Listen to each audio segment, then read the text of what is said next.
March 5 reading. Ignatius of Antioch. The Epistle to the Smyrnians, chapters 9-12. Chapter 9, Honor the Bishop. It is only reasonable that we return to a life of sobriety and, while we still have the opportunity, repent before God. It is good to honor both God and the bishop. Whoever respects the bishop is honored by God, but whoever acts without the bishop's knowledge serves the devil. Let grace abound to you in all things, for you are worthy. You have refreshed me in every way, and Christ Jesus will refresh you. You have loved me in my absence just as in my presence. May God repay you for this. As you endure all things for his sake, you will attain to him. For in Sheol, who will give you praise? Psalm 6:5. Behold, the man and his work is before him. Isaiah 62:11. My son, fear the Lord and the King. Proverbs 24:21. I say, honor God as the Creator and Lord of all things, and honor the bishop as the high priest who bears the image of God, because he rules, and of Christ, because he ministers as a priest. After God, we must also honor the king, for no one is greater than God, and none among the church is higher than the bishop, who ministers before God for the salvation of the world. Just as one who rebels against a king disrupts public order and deserves punishment, how much worse is it for someone to act apart from the bishop? Such a person destroys the church's unity and throws its order into confusion. The priesthood is the highest calling among men, and to oppose it is to dishonor not man, but God himself in Christ Jesus, our only true high priest.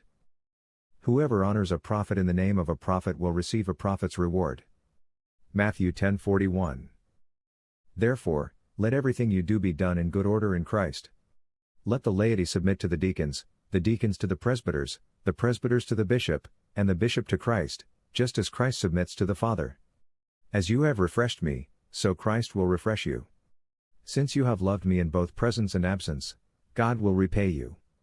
Even if I am unworthy, your eagerness in kindness is admirable. Whoever honors a prisoner of Christ will receive the reward of the martyrs. Chapter 10, Acknowledgement of their kindness. You have done well in receiving Philo and Rus Agathopus as servants of Christ our God. They have followed me for the sake of God and offer thanks to the Lord on your behalf, because you have refreshed them in every way. None of this will be lost to you. May my spirit be with you, and may my bonds, which you have not despised nor been ashamed of, bring you honor. Christ Jesus, our perfect hope, will not be ashamed of you. The Lord grant that you may find mercy from the Lord on that day. 2 Timothy 1:18. You have also received Philo, Gaius, and Agathopus, servants of Christ, who have followed me for God's sake. They bless the Lord on your behalf, for you have refreshed them in every way. None of your good works will go unrecognized. My spirit remains with you, and my chains, which you have not despised, will be remembered. Because of this, neither will Christ be ashamed of you, for he is our perfect hope. Chapter 11, Request to send a messenger to Antioch. Your prayers have reached the church in Antioch, and they now enjoy peace. I, coming from there in chains most pleasing to God, send my greetings to all of you.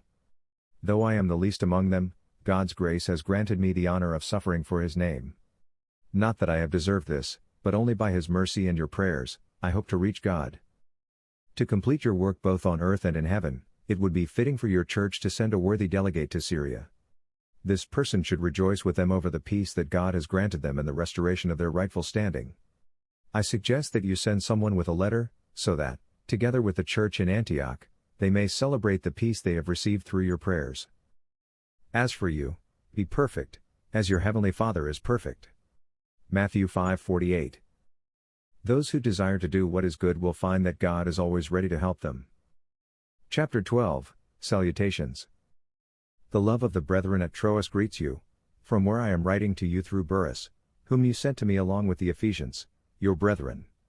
He has refreshed me in all things, and I pray that all may imitate him as a true servant of God. Grace will reward him in all things. I send my greetings to your most worthy bishop, your venerable presbytery, and your faithful deacons, my fellow servants. I greet each of you individually and collectively in the name of Jesus Christ, in his flesh and blood, in his passion and resurrection, both physical and spiritual, in unity with God and with you. Grace, mercy, and peace from God the Father and Christ Jesus our Lord. 2 Timothy 1:2. May grace, mercy, peace, and patience be yours forever. Conclusion. I greet the families of my brethren, their wives, and children, as well as those dedicated to a life of virginity and the widows. Be strong in the power of the Holy Spirit. My companion Philo greets you.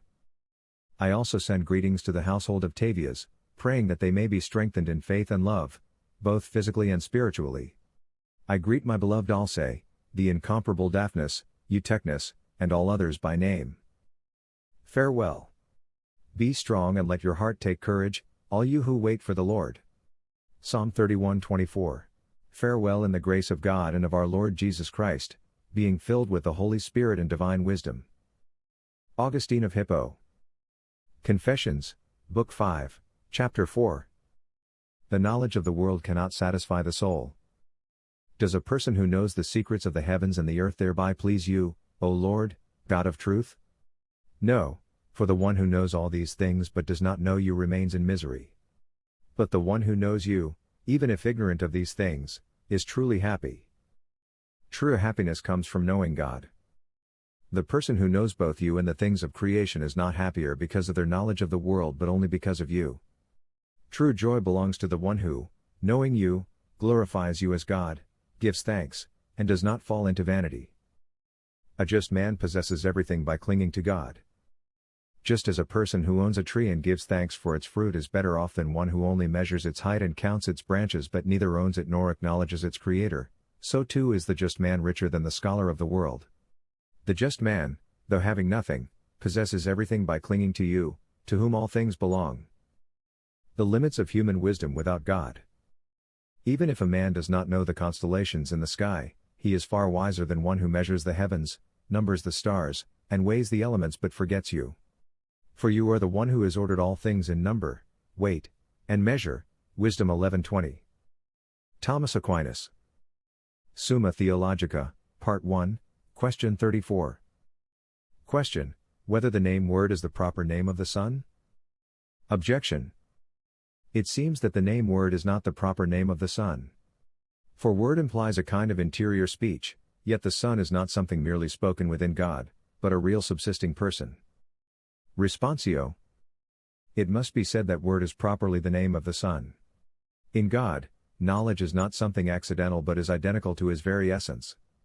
The Son proceeds from the Father by way of intellectual generation, as an intelligible expression of the divine essence.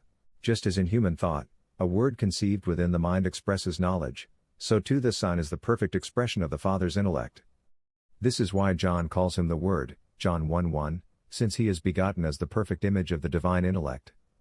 Therefore, Word is not an accidental name but properly signifies the Son in relation to the Father as His perfect and eternal expression.